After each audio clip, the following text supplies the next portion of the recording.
politics. Yes, ito na nga yun. Naimbitahan po ako sa proclamation, no?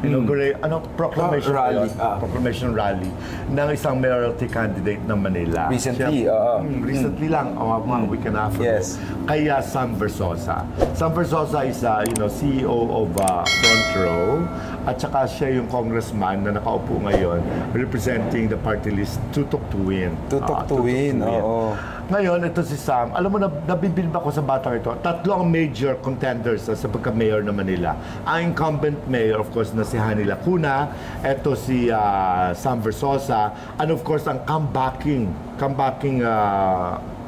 politician ng Manila na si Isko Moreno. Si Yorme.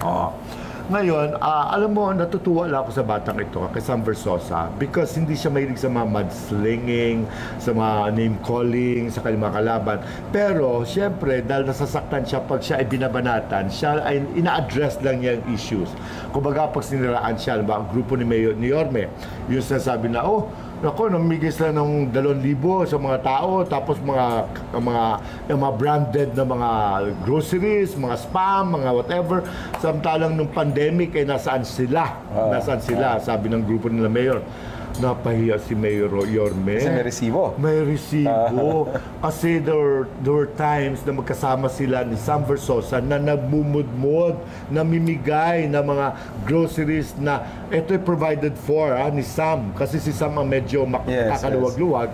Amo sabi nga niya, there was even a video showing na nagsabi pa nga si Sam Versosa na nakaka 20,000 pa lang tayo na nabigyan ng mga families. So kumbaga, they're reaching out to more. Kumbaga, nakita yung video. So siguro na-realize ni Yorme na oo nga pala, mali tayo. Kasi ang ating binabanatan ay, Diyos ko, kaakibat pala natin sa pagbibigay ng ayuda before. Kaya biglang natahimik si Yorme, di ba? Hindi na sila nakareact. Hindi sila nakaredy doon. Hindi sila nakaredy doon kasi nga may hawak na resibo yung mga staff ni Sam Versosa.